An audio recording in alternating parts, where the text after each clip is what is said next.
Okay, guys, so I'm going to go through with you how to use myfitnesspal. Okay, I'm going to keep it short and sweet, like always. So all I want you to do is go to food diary. Okay, go onto a new page. So whenever you add a food, there is many ways to do it. Okay, so if we add food, the best way to do it and the most efficient way to do it would be to use scan barcode. You see at the top right, scan barcode. It will bring it up to a camera. Okay, all you got to do is get the product, put the barcode in it. I'll use a book, even though it won't work. So you would just do it like this. Ignore all the stuff on the table that I've taken off my dog, and it would come up with the food. Okay, that is the easiest way to do it.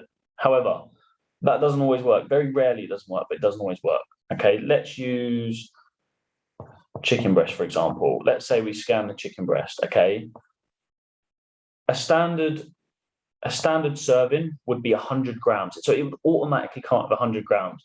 We might want 160. So we would measure it. So we would use our food scales, pop a plate on, press 0, pop the chicken breast on. It might come up to 160. Okay.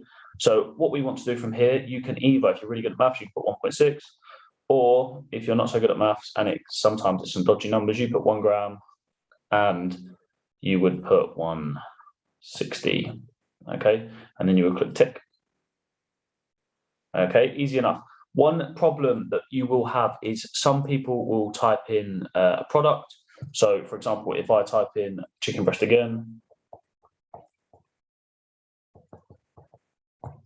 so I'll type in chicken breast and millions will come up and they will all weigh different amounts. You can see they all weigh different amounts.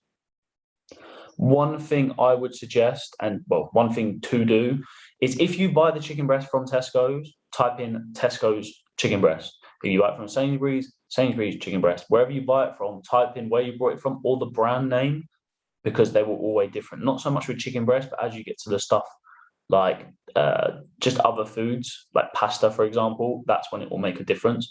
And 10 grams here and there will make a huge difference throughout the day. Okay, it could be the difference between losing weight and gaining weight.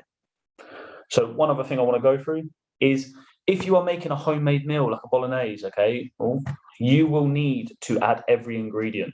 If you just type in, I don't know how to spell bolognese, hopefully. I got it right. Right. If you just type in bolognese, you can see how many you've got 93, you've got 370, you've got 500 and something, you've got 200, you've got a million different calories here. It's going to be like, oh my God, what do I do? You don't do that. You need to add every single ingredient. Okay. So mince, you need to add pasta, you need to add everything, and you need to add the right quantities. Okay.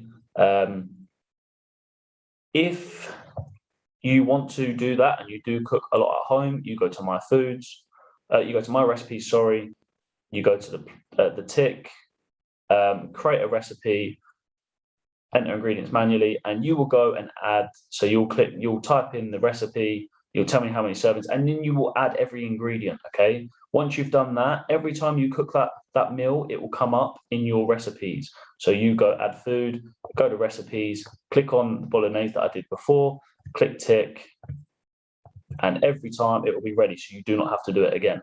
Okay.